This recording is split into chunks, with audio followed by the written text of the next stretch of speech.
daawada muuqaalka sheekadani waxa uu leeyahay qayb koowaad oo aan hore uga soo sheekaynay oo aad ka heli karto channelkeena iyo description-ka muuqaalkanba laakiin ogsoonow haddii aad halkan nagala bilowdayna lama socon kartid ee fadlan soo daawo qaybta koowaad ee sheekada si aad ula qabsato. halkaas marka ay marayso Fernando ayaa waxa uu bilaabay inuu sameeyo metelaad uu hore u sii qorsheeyay oo ahayd kaarta uu u bixiyay qorshaha Coco taasoo ah inta uu mid ka mid ah dadkii ay haysteen uu soo kaxaysto inuu ka soo baxo albaabka isagoo iska dhigaya sidii qof raba inuu baxsado balse markiiba bangiga ayuu dib ugu noqday markuu arkay in ay boolisku ku hareeraysan yihiin ujeedada qorshahaasina waxa uu ahaa in ay booliska u metelaan oo ay u sawiraan in ay tabacsanaayeen in ay goobta ka baxsadaan ka hor inta aanu boolisku goobta soo gaadhin oo xitaa waxa ay bangiga ku sii hordhigeen oo sii diyaariyeen meesha sii dhigteen gaari ay ugu beenguurayaan inuu yahay gaarigii ay ku baxsan lahaayeen balse ay boolisku ku kadiyeen oo ay degdeg u yimaadeen goobta qorshahoodina uu sidaas ku fashilmay oo hadda ay yihiin burcad rabtay in ay bangiga boobaan imikana ku dhex xayirantay bangiga dhexdiisa runtiina fikradii Coco waxa ay noqotay mid u hiir gashay oo markii uu taliyaha booliska u qaabilsanaa howlgalkani uu goobta soo gaadhay waxa ay booliskii sii joogay ku wargeliyeen in ay tuugtii isku dayeen in ay baxsadaan oo ay albaabka ka soo baxays yiraahdeen hase yeeshee si degdeg ah ay ugu noqdeen gudaha markii ay arkeen in lagu hareeraysan yahay markaasna taliyihii bileysku waxa uu isna u qaatay in tuugtaasi ay ku dhex xiran yihiin bangiga dhexdiisa oo aanay haysan waddo labaad oo ay ka baxaan kula go'doomiyaan inta ay isa soo dhiibayaan si aan xabadi meesha uga dhicin dhanka gudahana tuugadii wax walba waxa ay ugu socdeen sida ay rabeen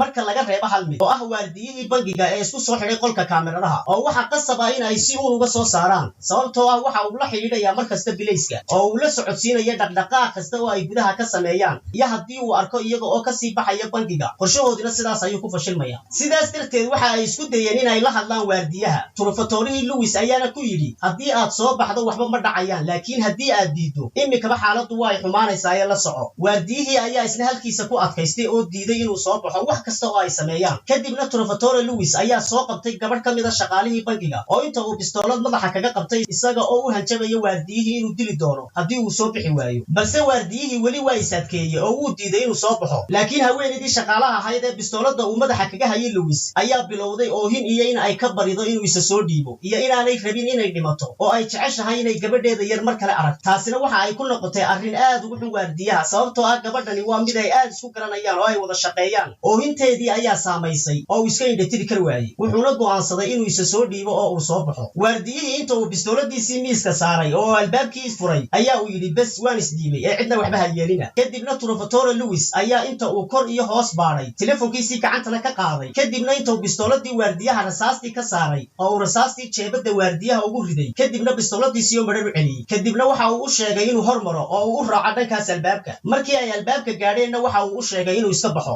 waardiyihii intuu yaabay ayuu weydiiyey ma dhabbay kaa tahay miyaan iska baxa si uu isaga hubiyo bal inay run tahay iyo in kale wuxuuna ku yidhi ma albaabkan ka baxaa oo waan iska tagaaba kadibna waxa uu ku amray inuu aayar baxo waardiyihii oo gacmaha kor u taagaya ayaana ay albaabka ka soo saareen markii uu soo baxayna waxa uu u sheegay taliyihii booliska inuu arkay 3 tuug oo hubaysan isla markaana ay gudaha ku haystaan ku dhawaad 30 qof waxa kale oo uu u sheegay taliyaha in ay telefoonkiisii gacanta ka qaateen oo ay la hadheen isla markaasna taliyihii waxa uu daaqada bangiga ka arkay mid ka mid ah tuugadii oo wajiga duuban oo gacanta u haadinaya isaga oo tusaya telefoon oo yacni u sheegaya in ay haystaan telefoonkii waardiyaha oo ay kala soo xiriiri karaan isla waqtigaasna hogaamiyihii Fernando waxa uu la xiriiray injineerkii Sebastian ee ku sugayay xagga tunnelka ama dhanka kale ee derbiga khasnada una sheegay inuu derbiga soo jabiyo oo uu soo galo bangiga Sebastian waxa uu bilaabay inuu banaanka ka soo qodo derbiga oo uu soo jabiyo ilaa uu maqlay sanqadha wax la riixayo sanqadhaasina waxay ahayd Fernando oo riixaya kabadh ku beegnaa meesha uu soo jabinayo kadib markii uu Sebastian gidaarka soo dalooliyay ee uu madaxiisu soo muuqday Fernando waxa ka soo baxday neef qabow waayo boqolkiiba boqol muu hubin in godkii ay soo qodeen uu saxsanaa iyo in kale oo waxa uu intaasoo dhan ka baqayay in ay meel qaldan qodaan iyo in kale Sebastian oo injineerkii ahaa ayaa u soo galay si ammaan ah isagoo oo wata qalabkii hydrauliga ahaa ee madfaca oo bilaabay inuu ku furo sanduuqyadii amaanada kuwaas oo ahaa tiro aad u fara badan qorshuhuna waxa uu ahaa in ay waqti go'an ku qaataan dhanka furitaanka sanduuqyada waxa ay ugu talagaleen in ay ku qaataan waqti 2 saacadood ah furitaanka sanaadiiqda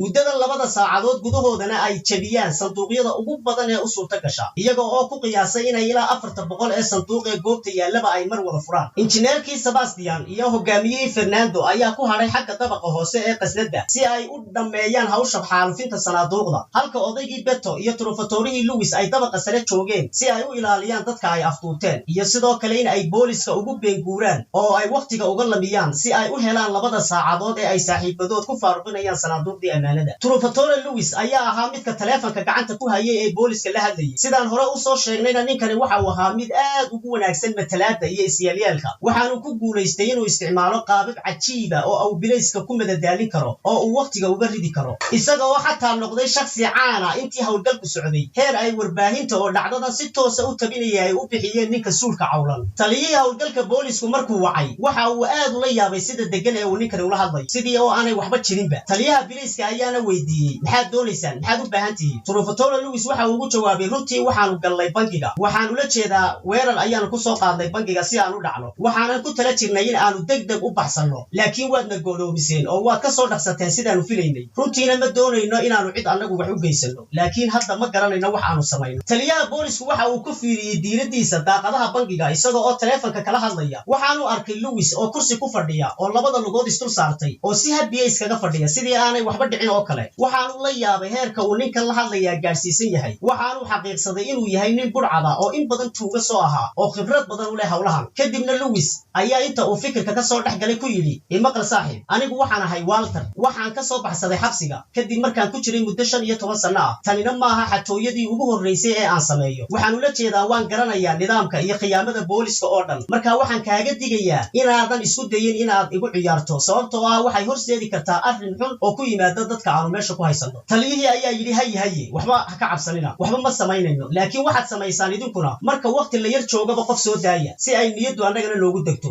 Lewis ayaa ugu jawaabay hadda miyaanan idiin soo deynin waardiyihii maxaad u hunguraynaysan cid kale annaga ayaa go'aankeeda iskale waqtigaanu cid soo deynaynana annaga ayay noo taalla haye nabadgelyo kadibna teleefonkii ayuu ku damiyey wejigiisa qaabkan uu Lewis ula hadlay taliyaha waxa ay u xaqiijisay inuu hadda bilaysku xaaladda uu gacanta ku hayo oo uu taliyuhu u qaatay degdegana inay iska ilaaliyaan oo waa in uu ku waxyaabood ka fikira haddii uu rabo inuu hal dhaqaaq sameeyo si aanay boolisku ugu dhaqaaqin arrin aanay si fiican uga fiirsan oo uu waqtigiisa u qaato taasina waxa ay tuugadu u baahnaayeen weeyaan oo waxa ay doonayeenba waa time ama waqti waxyaabaha kale ee qosol kale ee ka dhacay bangiga gudihiisa waxa ka mid ahaa in islaan ka mid ahayd dadkii la haystayaasha ahaa ay maalintaasi ku beegnayd maalinta dhalashadeeda kadib markii ay ka ogaadeen fariimaha tahniyada ee taleefankeeda ku soo dhacayay Trufatore Lewis iyo odaygii maalgeliyaha ahaa ee Beto inta ay la haystayaashii weydiiyeen inuu jiro qof sita oo jeebada ku haya keeg ama buskud yar kadib markii ay ka heleenna waxa ay tageen kitchada waxayna u soo sameeyeen keeg yar oo uu shamcad ka dul shidan yahay kadibna inta ay soo istaajiyeen ayay u heeseen oo ay ugu heeseen dhalasho farxad leh happy birthday to you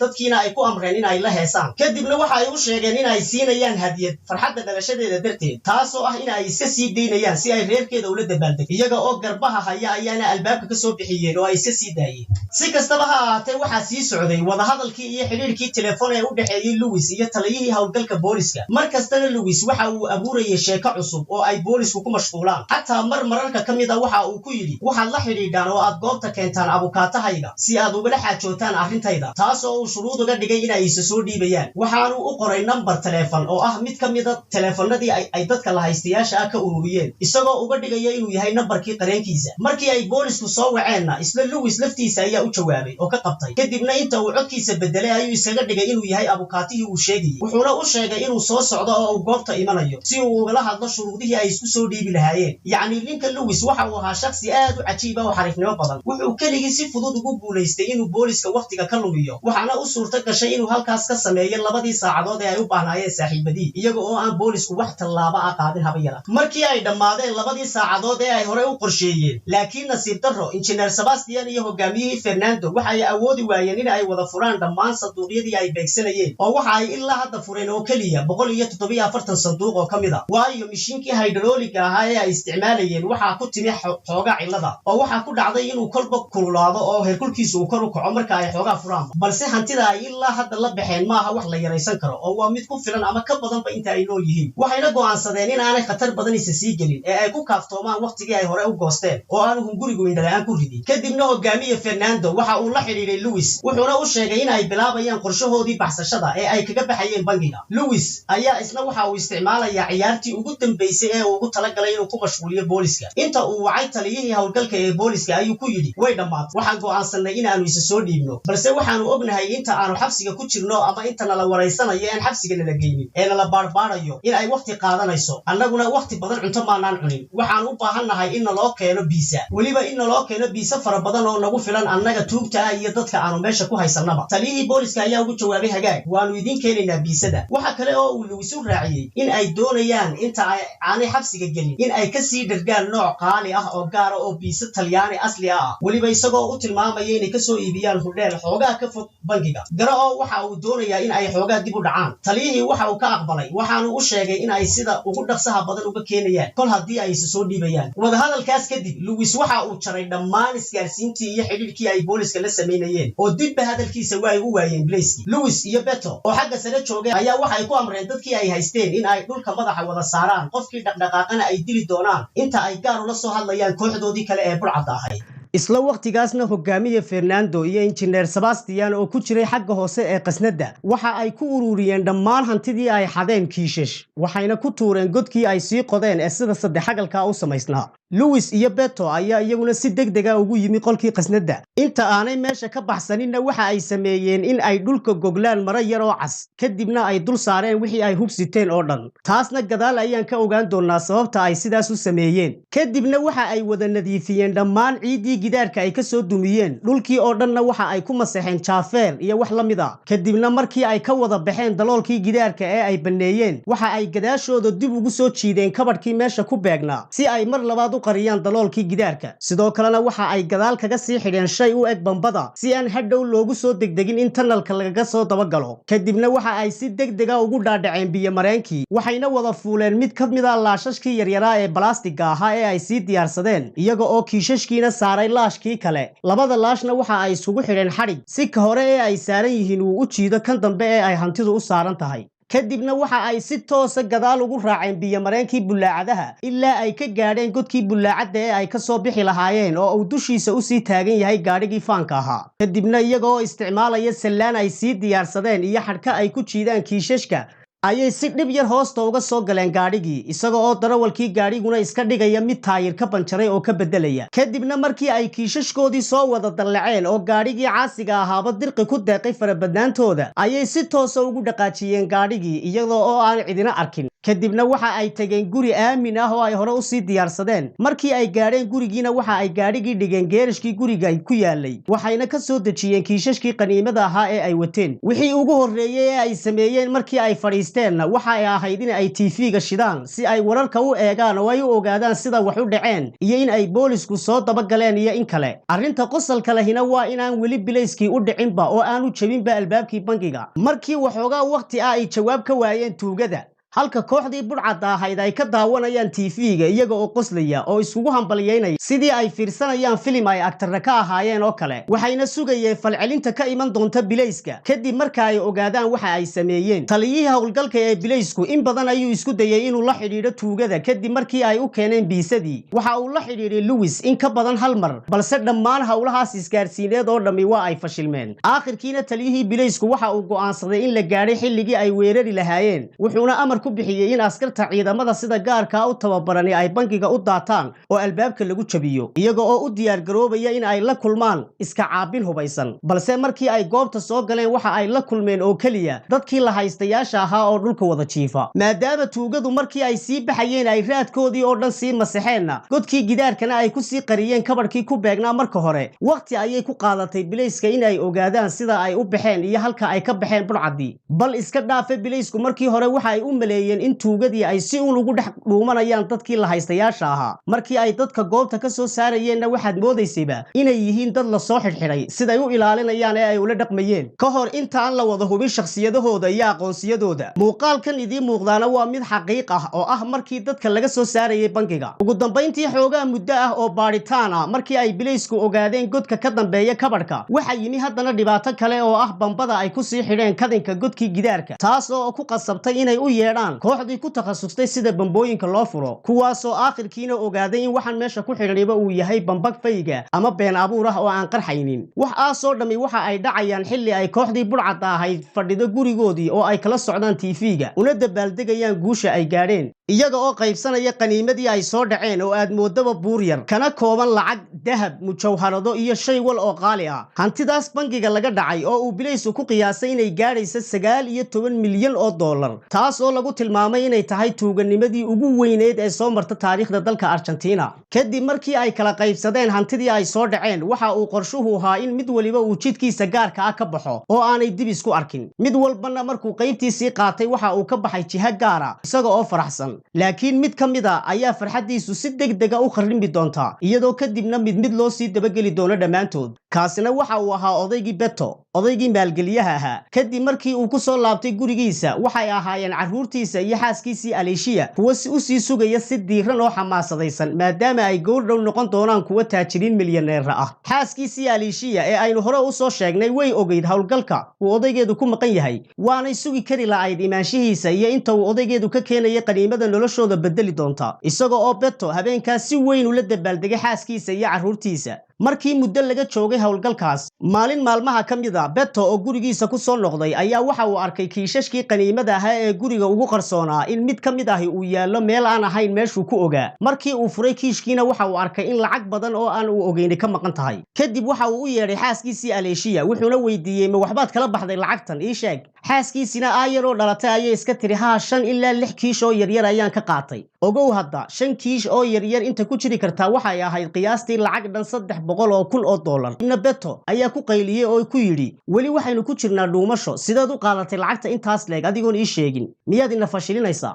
kadib halkaas khilaaf ayaa dhexdooda ka bilowday waxaanu ka codsaday inay soo celiso lacagta ay qaadatay xaaskiisina si kastaba way u diiday inay wax soo celiso murankoodii ayaana sii fogaaday aakhirkiina Beto waxa uu qaatay kiishashkii ay hantidu ugu jirtay wuxuuna go'aansaday inuu meel kale oo aan guriga ahayn ku qariyo balse arrinka aanu weligii filanaynin ayaa ahaa in ay xaaskiisu ka cadhoon doonto oo ay cuqdad ka qaadi doonto arrinkaas heer ay gaadhayba isla markii uu guriga ka baxayba in ay si toos ah u tagto saldhigga booliska oo ay u soo sheegtay dhammaan wixii uu sameeyay oo dhan waxa kale oo jirtay sida ay iyadu markii dambe ka warantay in ay uga shakisnayd oo ay aaminsanayd inuu khiyaamaynayo oo uu xiriir sir ah kala dhaxeeyo gabadh kale imikana ay u fahamtay inuu xaggeeda u qaatay hantidiisii uu soo dhacay oo uu sidaas kaga guuray dhankeeda bal waxaad qiyaastaan in waxaasoo dhan uu sababay waxa la yidhaahdo masayr hinaase ay ka qaaday gabadh iyo xidhiidh aan xitaa jirinba waayo Beto naa kale uma joogin oo waxa uu ahaa aabe xaaskiisa iyo carruurtiisa jecel oo aan wax warwar ah ka qabin oo ay adag tahay inuu marnaba meel uga guuro intaas kadib wixii dhacay marka aynu soo koobno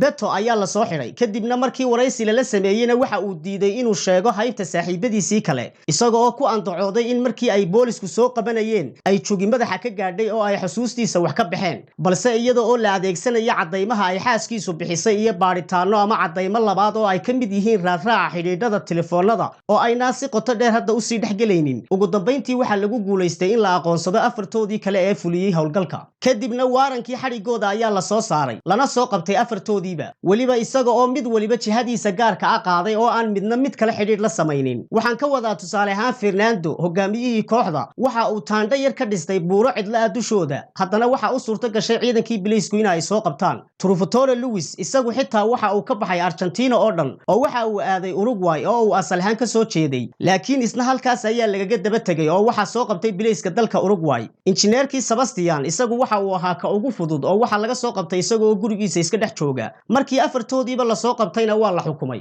laakiin waxa la yaab kala ahi waxa ay tahay in hantidii ay dhaceen badankeedii aanay soo celinin oo meel aan la ogaan karin inta ay ku qarsadeen ay diideen inay sheegaan waxaase ka sii yaab badan in dhammaantood lagu xukumay sanado aan aad u badnayn oo u dhaxeeya 9 ilaa 15 sano kaaga sii daran aan haddana midkoodna dhammaysan sanadihii lagu xukumay oo mid waliba xabsiga uu ka soo baxay xukunkiisa ka hor asbaabo la xidhiidha inuu dhaqankoodu wanaagsanaaday intay xabsiga ku jireen iyo wax sidaas darteed Fernando iyo Sebastian oo kale waxa uu midkiiba xabsiga ku qaatay ilaa 2 sano kadibna waxa lagu xukumay min 2 sano oo xabsi guri ah Beto iyo Luis iyagu maadaama ay ahaayeen dad burcad hore soo ahaan jiray waxa ay xabsiga ku jireen in ka yara badan oo kala ah Luis oo 6 sano ah iyo Beto oo 8 sano ah taasoo aad uga yar xitaa wixii ay ku xukumeen oo dabcan ahaa xukun aad u fudud marka horeba haddaba su'aashu waxa ay tahay sidee ku dhacday in xukunka sidaas u fudud lagu xukumo burcad dhacday hanti aad u badan oo gaaraysa 9 milyan oo dollar ma ilaa heerkaas ayuu fudud yahay xadhiga dalka Argentina balse jawaabta ayaa ah hubkii ay isticmaaleen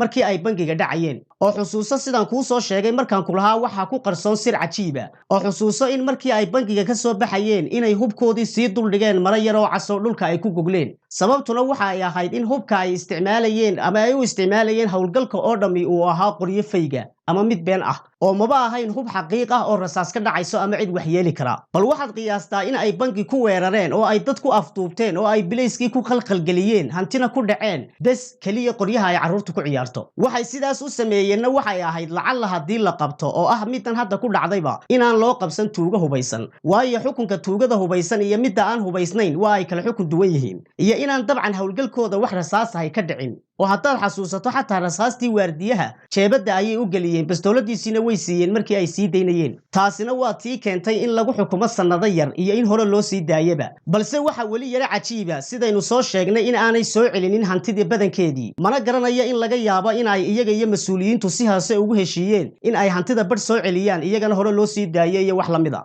waxa ugu macquulsan ee meesha yaalaana hadda waa in laga yaabo in sheekada ay ku dhex jirto laaluush iyo wax sidaas ahi waayo waa wax la yaab leh waana sida loo malayn karo uun ee ilaahay ayaa xaqiiqada og sidoo kale dabcan dadkii hantida lahaa waxa ay magdhow ka heleen bangiyada iyo hay-adaha caymiska nimankaasina bulshada reer Argentina waxay ka dhex noqdeen niman haliyeeye ah maadaama ay bulshadu dhib badan ka tirsanaysay waqtigaas nidaamka bangiyada dalka waxa sidoo kale laga sameeyay sheekadan filin drama ah iyo mid kale oo documentary ah filinka documentary-ga dhexdiisana waxaad arkaysaa in ay afartooduba ka qayb qaateen oo ay ku jiraan iyagoo u muuqda niman ku faanaya howlgalkooda waxaanad arkaysaa in ay noloshooda si raaxo leh ugu nool yihiin laakiin ilaa iyo hadda si fiican looma oga lacagtii meesha ay geeyeen muhiimaduse waxa ay tahay in aan soo gaadhnay gabagabadii sheekadeenna fadlan ha iloobin laagta haddii uu muuqaalku u qalmo iyo inaad channelka ku soo biirto oo aad subscribe saarto gambaleelkana furato si aanay kuu dhaafin qisooyinkeenna soo socda haddii alla idmo waanad ku mahadsan tahay daawashadaada tan iyo is arag dambe maca salaama